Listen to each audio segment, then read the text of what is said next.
தாயின் தொப்புள் கொடி பிரிந்து வந்தேன், என் பாரத தாயின் தேசக்கொடி காக்க வந்தேன்.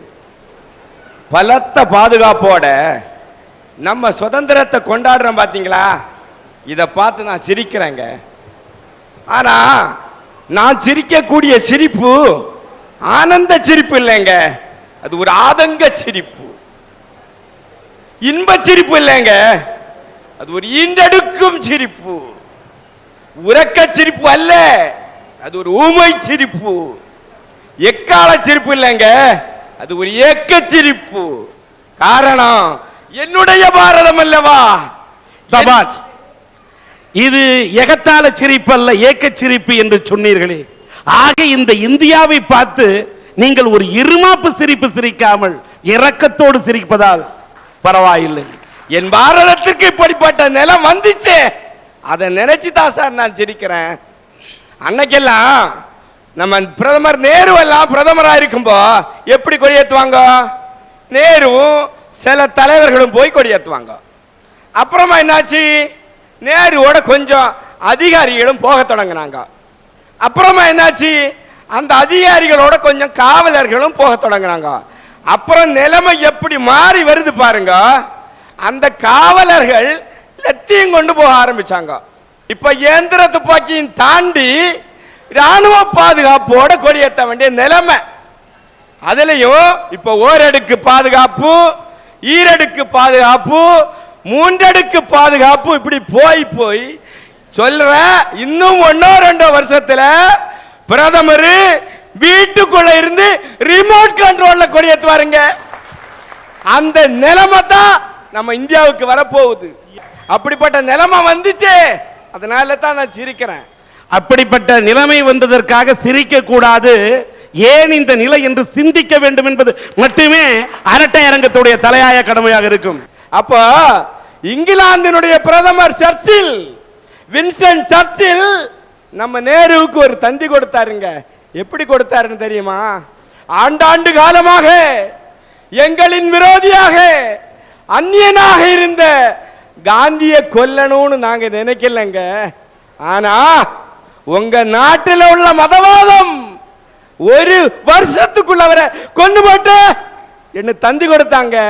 அந்த தீவிரவாதமும் மதவாதமும் தானங்க நம்ம நாட்டில் இந்த அளவுக்கு பாதுகாப்பற்ற சூழ்நிலை உருவாக்கிச்சிங்க. ஐயா ஒரு நிமிஷம் கேளுங்க. நம்ம இந்தியாவை மட்டும் சொல்றீங்களே ஐயா, சுதந்திர தினத்தை இந்த உலகத்துல உள்ள எல்லா நாடுமே பாதுகாப்போட தானே ஐயா கொண்டாடிட்டு இருக்கு. ஆமா, சரியான கேள்வி தாங்க. அவங்க கேட்டது சரிதான். உலகத்துல மற்றுள்ள நாட்டோட நாம பாதுகாப்பு நம்ம கொடுக்கறாங்க. ஆனா ஒண்ணு நாம அறிவிச்சிருக்கிறோம், உலகத்திலேயே பெரிய ஜனநாயக நாடு இந்தியான்னு சொல்லி இருக்கிறோம், டெமோக்ராட்டிக் கண்ட்ரின்னு அறிவிச்சிருக்கிறோம். ஆனா அரபு நாடெல்லாம் அப்படி இல்லைங்க. அங்க மன்னராட்சி நடக்குது, நிறைய நாட்டில் ராணுவ ஆட்சி நடக்குது, அவங்க எல்லாம் பாதுகாப்பு கொடுக்கலாம். ஆனா நாம அஹிம்சையை சொல்லிட்டு டெமோக்ராட்டிக் கண்ட்ரின்னு சொல்லிக்கிட்டு இதை செய்யறமே, அதை நினைச்சு தாங்க நான் வேதனைப்படுறேன், வேதனையோடு சிரிக்கிறேன். மாசில் வீணையும் மாலை மதியமும் வீசு தென்றலும் வீங்கில வேணிதில் மூசு வண்டரை பொய்கையும் போன்றது ஈசன் எந்த இணையடி நிழலே. என்னடா ஒரு இஸ்லாமிய ஈசனை பத்தி பாடுறான்னு பாக்குறீங்களா? சின்ன வயசுல பள்ளிக்கூடத்துல சிவபெருமான பத்தி படிச்ச அருமையான பாட்டு இப்பவும் என் மனசுல அப்படியே பதிஞ்சிருக்கியா. அதிகால நேரத்துல அம்மன் கோயில இருந்து வருமே, கௌசல்யா சுப்ரஜா ராம பூர்வா சந்தியா பிரவத்ததே அப்படிங்கிற அருமையான சுப்பிரபாதம். இந்த பக்கம் மாதா கோயிலில் இருந்து பரலோகத்தில் இருக்கும் எமது பிதாவே உமது நாமம் அர்ச்சிக்கப்படுவதாக அப்படிங்கிற வருமே ஒரு தேவ ஓசையும், பக்கத்து பள்ளிவாசல்ல இருந்து அல்லாஹு அக்பர் அல்லாஹு அக்பர் அல்லாஹு அக்பர் அல்லாஹு அக்பர் அப்படிங்கிற அருமையான வாங்கோசையும், இந்த மாதிரி 3 மதங்களோட குரலையும் கேட்டு அதிகாலையில கண் விழிக்க கூடிய பெருமை இந்த உலகத்திலே நம்ம இந்தியனுக்கு மட்டும்தாயா உண்டு அப்படிங்கிற பெருமித உணர்வோட நெஞ்சு நிறைஞ்ச பூரி இன்னைக்குள்ள பத்திரிகையை படிக்கலான்னு அப்படியே விரிச்சு பார்த்தா, ஒரு பக்கம் நாம கடவுளா மதிக்கக்கூடிய ஒரு மகானோட படமும், இன்னொரு பக்கத்துல படு கவர்ச்சியான ஒரு நடிகையோட படத்தையும் போட்டு இந்த இரண்டு பக்கத்தையும் இணைத்து பாருங்கள் அப்படின்னு ஒரு மேட்டர் போடுறாங்க கீழே. அதை அப்படி இணைச்சு பார்த்தா அந்த மகானோட கையில இந்த கவர்ச்சி நடிகை அப்படியே யாரி ஒய்யாரமா உட்கார்ந்து இருக்கிற மாதிரி ஒரு தோற்றம் வருதியா. இந்த மாதிரி கீழ்த்தரமான எண்ணம் கொண்ட ஒரு சில பத்திரிகைகளை பார்த்தாதான் எனக்கு கோவம் வருது. ஐயா, குடிப்பழக்கம் உடம்புக்கு நல்லதா கெட்டதா? என்ன கேட்டா கெட்டதுன்னு தான் சொல்லுவேன். எல்லாத்துக்குமே அதுவும் தெரியும். ஆனா இன்னைக்கு குடிக்கிறதுக்கு கூட நம்மால் கொடுக்குறான் பாருங்கய்யா ஒரு விளக்கம். டாக்டருக்கு படிக்காமலே டாக்டர் பட்டம் வாங்குறது யாருன்னு கேட்டா அது நம்மால் தான். இப்படித்தான் என் உடம்பு ஒல்லியா இருக்குன்னு சொல்லிட்டு என் ஃப்ரெண்டு ஒருத்தங்கிட்ட போய், டே மாப்பிள்ள, என் உடம்பு இப்படியே தேஞ்சுக்கிட்டே போகுது, குண்டாகிறதுக்கு ஏதாவது ஒரு மருந்து இருந்தா சொல்றான்னு சொல்லி கேட்டேன். அதுக்கு அவன் சொன்னான், மாப்பிள்ள பீர் குடிக்கிறதுக்கு கசப்பா தான் இருக்கும், ஆனா கண்ணை மூடிக்கிட்டு கடன்னு வாரத்துக்கு 3 நாள்னு 7 மாசத்துக்கு தொடர்ந்து சாப்பிட்டா போதும் உன் உடம்பு சும்மா ஜம்முன்னு வருங்கிறாயா. சளி பிடிச்சிக்கிட்டு மூக்குல இருந்து தண்ணியா ஒழுகுது, கவலையை விடு, பிராண்டிய வாங்கி சுடுதண்ணியை மிக்ஸ் பண்ணி வேலைக்கு 2 பேக்குன்னு 3 வேளை தொடர்ந்து சாப்பிட்டா போதுங்களாமா, சளித்தொலை தன்னால போயிடுங்கிறாங்க. அண்ணே சொல்றீங்கல்ல, நீங்க மறுபடியும் அவன் குடிகாரன்ட்ட போய் கேட்டா அவன் குடிய பத்தி தான் சொல்லுவான். சரின்னா டாக்டர்ட்ட போனோம். ஒரு குவார்டர் விஷயத்தை பத்தி ஒரு குவார்டர் சைஸ்ல இருக்கிற பொண்ணு என்ன விளக்கம் சொல்லுது பத்தியா? குடியாரன்ட்ட போய் நீ விளக்கம் கேட்டா அவன் அதான் சொல்லுவான். என்ன அழகா சொன்னது பத்தியா? ஐயா, இங்க இருக்க இளைஞர்கள் அத்தனை பேத்தையும் என்னோட ஃப்ரெண்டா நான் பாக்குறேன் ஐயா. அந்த மாதிரி இளைஞர்களை பத்தி தான் இன்னைக்கு நான் பேச வந்திருக்கேன். தம்மு பீர் ஆகுது, பீர் பிராந்தி ஆகுது, ஹார்ட் ஆகுது, ஹார்ட் கஞ்சாவாகுது, கஞ்சா கேன்சர் ஆகுது, கேன்சர் மரணம், அது எல்லாத்துக்குமே தெரியும். குடிப்பழக்கங்கிறது உடம்புக்கு கேடுன்னு தெரிஞ்சும் கூட தான் செய்யற ஒரு தவறான செயலுக்கு சரியான நியாயத்தை காட்டிக்கிட்டு இருக்கான் பாத்தீங்களா? இந்த மாதிரி இளைஞர்களை பாக்குறப்ப எனக்கு சிரிப்பு தாங்க வருது. ஐயா, நமக்கெல்லாம் தேசிய பறவை என்னன்னு தெரியும், மயில். தேசிய விலங்கு புலி. இந்த தேசிய தொழில் அப்படின்னு ஒண்ணு இருக்கு தெரியுங்களா? என்னங்க? பிறந்ததுல இருந்தே அரசாங்கத்தை ஏமாத்தி அரசாங்கத்தை ஏமாத்துறது தான் இந்த நாட்டோட தேசிய தொழிலாக ஆக்கிட்டான் பாத்தீங்களா? அவனை நினைச்சுதான் எனக்கு கோபமா வருது. ஐயா, ஒரு 60 ஆண்டுகளுக்கு முன்னாடி தாழ்த்தப்பட்ட, ஒடுக்கப்பட்ட, மிக மிக மிக பிற்படுத்தப்பட்ட சமுதாயத்தில் இருக்கக்கூடிய மக்கள்லாம் போராடினா, எங்களை உயர்ந்த நிலைக்கு வர வேண்டும், நாங்க உயர்ந்த ஜாதி ஆகணும், நாங்க சமூகத்தில் உயர்ந்த அந்தஸ்துக்கு வரணும்னு போராடினா. இன்னைக்கு அவ்வளவு பேரும் போராடுறான். என்ன தெரியுமா? நாங்கள் தாழ்ந்த ஜாதி. அவன் தாழ்ந்த ஜாதியா? நான் அவனை விட்ட கீழான ஜாதி. என்னடா தலைகீழா கேட்கிறான்னா, அரசாங்கம் கொடுக்கக்கூடிய அந்த ஸ்காலர்ஷிப் தொகைக்காக அவ்வளவு பயணம் நான் தாழ்ந்தவன் சொல்றானே, உன்னை பார்க்கும்போது எனக்கு ஏன் கோபம் வராது? எல்லாரும் தாழ்ந்த ஜாதி ஆயிட முடியாது சார். பிறப்பால் தாழ்ந்த ஜாதியாக பிறந்து தாழ்த்தப்பட்டு டவுன் ட்ராடன் பீப்புளாக இருந்து அழித்து வைக்கப்பட்டு புதைத்து வைக்கப்பட்டு எத்தனையோ பேர் அடிமைப்படுத்தப்பட்டு கிடக்கிறானே, அவன் தாழ்ந்த ஜாதியாக சில பேர் உண்மையில் பிறக்கிறான், கஷ்டப்படுறான். ஐயா, உயர்ந்த ஜாதி அந்தஸ்துல இருக்கிறவனும் தான் தாழ்ந்த ஜாதின்னு போராடுறான் பாத்தீங்களா? அவனை பார்த்து தான் எனக்கு கோபம் வருது. அரசாங்கம் இலவச மின்சாரம் கொடுக்குது, எதுக்கு தெரியுங்களா? விவசாயத்தை பெருக்குடான்னு சொல்லி. அரசாங்கம் விவசாயத்திற்காக கொடுக்கக்கூடிய இலவச மின்சாரத்தை தன்னுடைய வீட்டு உபயோகத்திற்காக பயன்படுத்தி கொண்டிருக்கிறான். ஐயா, எங்க ஊர் பக்கம் கிணற்று நீர் பாசனம், குளத்து நீர் பாசனம்னு 2 விதம் உண்டுங்க. இந்த கிணறு வச்சிருக்கவனுக்கு தான் அரசாங்கம், மோட்டர் கிணறு வச்சிருப்பான் அவனுக்கு தான் அரசாங்கம் இலவச மின்சாரத்தை கொடுக்கும்.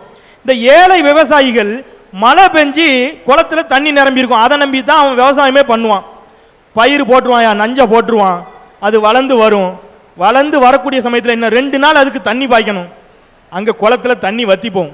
இவன் பக்கத்தில் இருக்கக்கூடிய விவசாயிட்ட கிணறு இருக்கும், கிணத்துல தண்ணீரும் இருக்கும், அரசாங்கம் இலவசமாக கரண்டும் கொடுக்கும். இவன் போய் அவன்கிட்ட கேட்பான், இன்னும் 2 நாள் எனக்கு நீ தண்ணி கொடுத்தேன்னா நான் அறுவடையை முடிச்சிருவேன், எனக்கு தண்ணி குடின்னு கேட்கும் பொழுது அந்த கேடுகட்ட ஒரு சில விவசாயிகள் அவன்கிட்ட கேட்பாயா, 1 மணி நேரத்திற்கு 50 முதல் 100 ரூபாய் வரைக்கும் நீ எனக்கு தரதுக்கு தயாரா இருந்தேன்னு சொன்னா, வாடிய பயிரை கண்ட போதெல்லாம் வாடினேனே என்று சொல்வாரியா வள்ளலார். உன் பக்கத்தில் இருக்கக்கூடிய உன்னுடைய சகோதர விவசாயி பயிர் வாடும் போது நீ மனம் வாடாம அதுல கூட வியாபாரம் பேசுறியே, உன்னை பார்த்து தான் எனக்கு கோபம் வருது. போராடுவோம், கடன் தரும் வரை போராடுவோம் சத்தம் போடுறான். கடனை வாங்கிடுறான், அடுத்த நாளே திருப்பி ஒரு போராட்டம். என்ன தெரியுமா? ரத்து செய், கடனை ரத்து செய். என்ன நியாயம்? நான் கேட்கறேன்டா, உங்களுக்குலாம் பேங்க் லோன் என்ன ஒன் வேவா? வாங்க மட்டும்தானா? திருப்பி கட்டவே மாட்டீங்களா? மன்னிக்கணும், காவேரியில் தண்ணீர் வராவிட்டால் காவிரி டெல்டா பகுதியிலே தண்ணீர் வராத போது கஷ்டப்படக்கூடிய விவசாய நிலைமை என்ன? அப்ப அவனால விவசாயமே பண்ண முடியல, தண்ணீர் வரல, கண்ணுல கண்ணீர் தான் வரக்கூடிய அந்த விவசாயிகள் இருக்கக்கூடிய காவிரி டெல்டா பகுதியில் பிறந்தவன் என்ற முறையில் விவசாயிகளோட கஷ்டம் தெரிஞ்சவன் சொல்றேன். விவசாயமே பண்ண முடியல, கடன் வாங்கியாச்சு, கடன் தலைக்கு மேல வட்டியோட ஏறும்போது அந்த அந்த விவசாயி எங்க போவான்? ஐயா, அரசாங்கம் இந்த மாதிரி கண்ணீர் விடும்போது பஞ்சம் வரும்போது கடனை ரத்து செஞ்சிருது. அதை பயன்படுத்திக்கிட்டு இவன் நல்லா வெல்லாம இருக்கும் போதும் கடனை ரத்து செய் கேட்கிறானே, அவனை பார்த்து தான் எனக்கு கோபம் வருது. கலையாக சில பேர் இருக்கின்றார்கள், களை எடுக்க வேண்டும் என்று சொல்லுங்கள். ஆனால் பயிரை கூட சமயத்தில் நீங்கள் களை என்று ஒட்டுமொத்தமாக எல்லா விவசாயிகளையுமே ரத்து செய்ய என்று போராடக்கூடிய நான் ஒரு சில விவசாயிகள் ரொம்ப அழுத்தமா சொன்னையா. எனக்கு குத்துது இல்ல.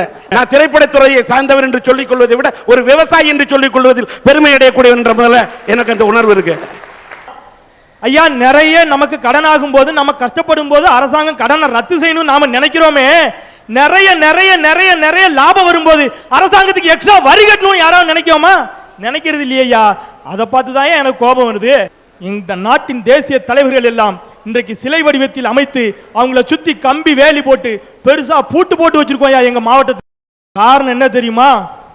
கடந்த சில வருடங்களுக்கு முன்னாடி இங்க ஒரு பிரச்சனை வந்துச்சியா. சில தேசிய தலைவர்களுடைய சிலையை உடைச்சான் சில அயோக்கியன். மக்கள்லாம் பொங்கி எழுந்துட்டான். நான் நம்பி ஏமாந்துட்டேன். தேசப்பற்று தான் வந்துட்டோன்னு.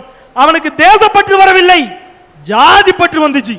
என் ஜாதி தலைவனுடைய சிலையை வேற ஒருத்தன் உடைச்சிட்டான்னு சொல்லி அதுக்கு போட்டியா இவன் இன்னொரு தேசிய தலைவருடைய சிலையை உடைச்சான். இந்த செய்தி நாடெங்கும் காட்டு தீயா பரவிச்சு. ஜாதி கலவரம் மூண்டது.